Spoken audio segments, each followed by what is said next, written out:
Hello. നേരത്തെ ആണല്ലോ, പഴയ പഠിപ്പിച്ചിട്ട് തന്നെ. എന്നിട്ട് മാർക്ക് വരുമ്പോൾ ടോപ്പർ ലിസ്റ്റിൽ ഉണ്ടാവാറുണ്ടല്ലോ ഇന്ദ്ര സുകുമാരൻ. ഈ ബെഞ്ചിലാണ് ഞാനും മായിരുന്നത്. ഈ ഡെസ്കിന്റെ അടിയിൽ നീ മായ്ക്ക് ലവ് ലെറ്റർ വെച്ചത് ഓർക്കുന്നുണ്ടോ?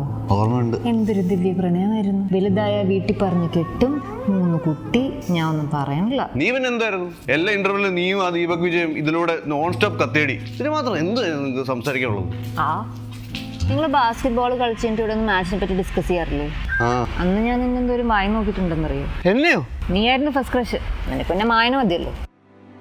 ദീപക് വിജയോ? നിന്നെക്കാളും സുന്ദരനായോണ്ട് ഓക്കെ പറഞ്ഞു. പിന്നെന്തിനാ എന്റെ ഫോട്ടോ ആയിരിക്കും ലൈക്ക് ചെയ്ത്?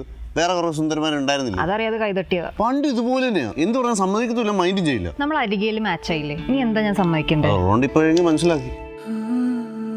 പണ്ട് ഞാൻ മായ്ക്ക് എഴുതിയ ലവ് ലെറ്റർ കണ്ടു. എല്ലാരും കണ്ടതല്ലേ. അതിന്റെ ഒരു പൈങ്കിളി ഡയലോഗ് ഉണ്ടായിരുന്നല്ലോ, ടു മൈ ഫ്യൂച്ചർ വൈഫ്. അതിലെവിടെയും അത് മായ്ക്കാണെന്ന് എഴുതിയിരുന്നു. ആ ബെഞ്ചിൽ മായ മാത്രമല്ലോ ഇരുന്നത്. ചുമ്മാ പറയല്ലേ. അപ്പൊ നിങ്ങൾ എന്തിനാ അഫയർ ആയി നടന്നത്? അതിപ്പോ അത്രയ്ക്ക് ഒരു സുന്ദരി വന്നിട്ട് എനിക്കും ഇഷ്ടമാണെന്ന് പറയുമ്പോ ഞാൻ ഓർത്തു കിട്ടുന്ന എടുക്കാമെന്ന്. ഞാൻ എന്തൊരു മണ്ടിയാ, ഞാനത് അവൾക്ക് എടുത്ത് കൊടുത്തേ.